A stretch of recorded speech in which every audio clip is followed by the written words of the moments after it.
Bakit mahalaga ang pagpili ng matitinong senador? Alam niyo ba na ang Senado ang isa sa pinakamakapangyarihang institusyon sa Pilipinas? Pero ang tanong, lahat ba ng senador natin ay talagang may kakayahan para ayusin ang ekonomiya ng bansa? Maraming kandidato ang nagsasabing para sa bayan sila.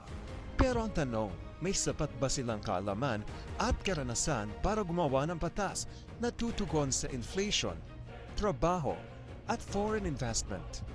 Hindi porket pasok sila sa minimum qualifications ng saligang batas ay sapat na.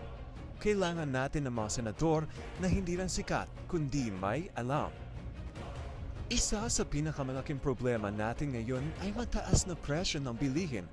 Dapat ang mga senador ay marunong gumawa ng batas para mapigilan ang sobrang taas ng presyo. Halimbawa ng mga batas na pwedeng gamitin o amendahan. Una, ang Price Act o ang Republic Act 7581 para maiwasan ang sobrang pagtaas ng presyo sa pamilihan. Pangalawa, ang Train Law.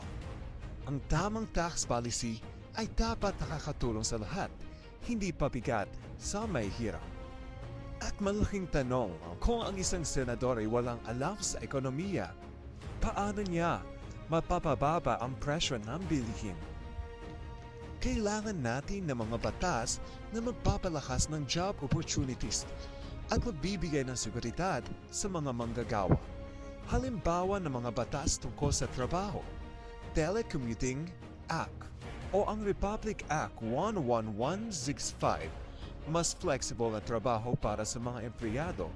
Pangalawa, Expanded Maternity Leave Law, Republic Act 11210, mas protektadong karapatan para sa mga ina. At pangatlo, ENDO o ang End of Contract Law. Matagal ng issue ang ENDO, pero may senador ba na ayaw ito tapusin? Isang malaking tanong, paano natin mapapanatili ang trabaho kung ang mga gumagawa ng batas ay walang sapat na kaalaman sa labor policies? Kung may tamang batas, mas maraming dayuhang mamumuhunan sa bansa, mas maraming negosyo, mas maraming trabaho. Halimbawa ng mga batas na nag-a-attract ng foreign investors. Una, Foreign Investment Act o ang Republic Act 11647, pinadali ang proseso para sa foreign businesses. Pangalawa, Public Service Act Amendment o Republic Act 11659, pinayagan ang 100% foreign ownership sa ilang industriya. At pangatlo, ang Create Act o ang Republic Act 11534, mas mababang corporate tax para dumami ang negosyo sa Pilipinas.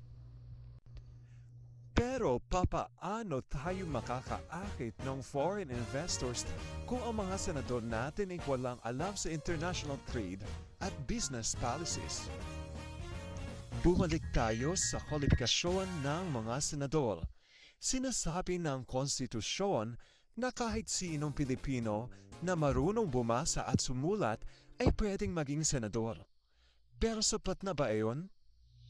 Kung hindi marunong magbasa ng economic policies, paano makakatulong sa inflation? Kung hindi naiintindihan ang batas sa paggawa, paano maipaglalaban ang mga manggagawa?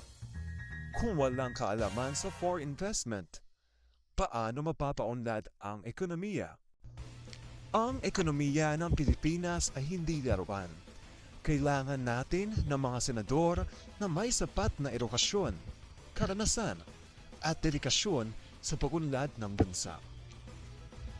Sa darating na eleksyon, huwag lang tayo bumoto ng kung sino lang ang sikat o palaging nasa balita.